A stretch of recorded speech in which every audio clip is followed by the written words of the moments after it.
Mark chapter 5. Then they came to the other side of the sea, to the country of the Gadarenes. And when he had come out of the boat, immediately there met him out of the tombs a man with an unclean spirit, who had his dwelling among the tombs, and no one could bind him, not even with chains, because he had often been bound with shackles and chains. And the chains had been pulled apart by him, and the shackles broken in pieces. Neither could anyone tame him. And always, night and day, he was in the mountains and in the tombs, crying out and cutting himself with stones. Then he saw Jesus from afar. He ran and worshipped him. And he cried out in a loud voice and said, "What have I to do with you, Jesus, Son of the Most High God? I implore you, by God, that you do not torment me." For he said to him, "Come out of the man, unclean spirit." And then he asked him, "What is your name?" And he answered, saying, "My name is Legion, for we are many." Also he begged him earnestly that he would not send them out of the country.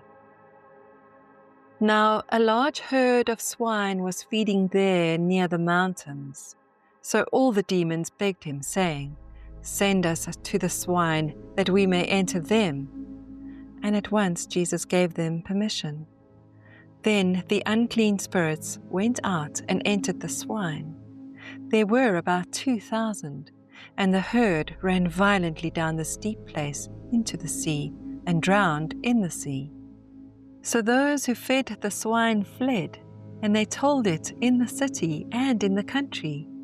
And they went out to see what it was that had happened. Then they came to Jesus, and saw the one who had been demon-possessed and had the legion, sitting and clothed and in his right mind. And they were afraid. And those who saw it told them how it had happened to him who had been demon-possessed, and about the swine. Then they began to plead with him to depart from their region. And when he got into the boat, he who had been demon-possessed begged him that he might be with him. However, Jesus did not permit him, and said to him, "Go home to your friends and tell them what great things the Lord has done for you, and how he has had compassion on you." And he departed and began to proclaim in Decapolis all that Jesus had done for him, and all marveled.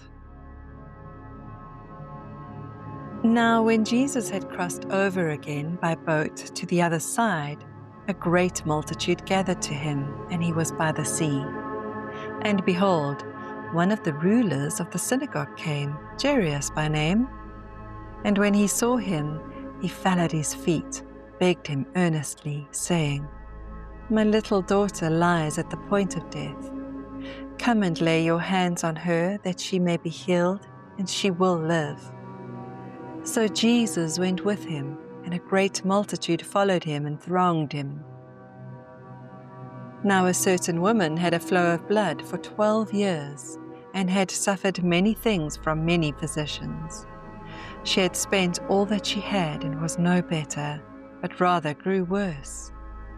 When she heard about Jesus, she came behind him in the crowd, touched his garment. For she said, "If only I may touch his clothes, I shall be made well." Immediately the fountain of her blood was dried up. She felt in her body that she was healed of the affliction. And Jesus, immediately knowing in himself that power had gone out of him, turned around in the crowd and said, "Who touched my clothes?" But his disciples said to him, "You see the multitude thronging you, and you say, 'Who touched me?'" And he looked around to see her who had done this thing. But the woman, fearing and trembling, knowing what had happened to her, came and fell down before him and told him the whole truth. And he said to her, "Daughter, your faith has made you well. Go in peace and be healed of your affliction."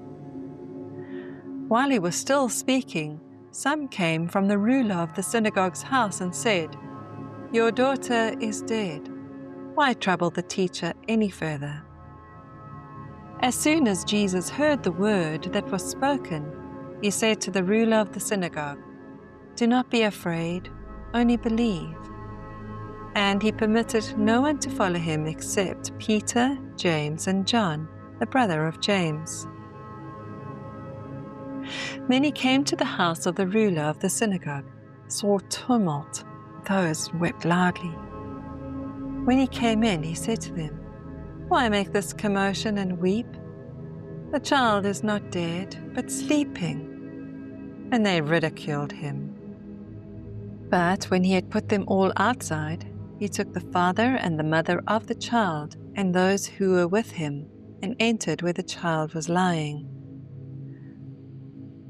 Then he took the child by the hand and he said to her, "Talita kumi," which is translated, "Little girl, I say to you, arise."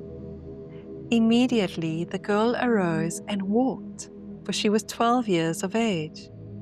And they were overcome with great amazement. But he commanded them strictly that no one should know it, and said that something should be given to her to eat.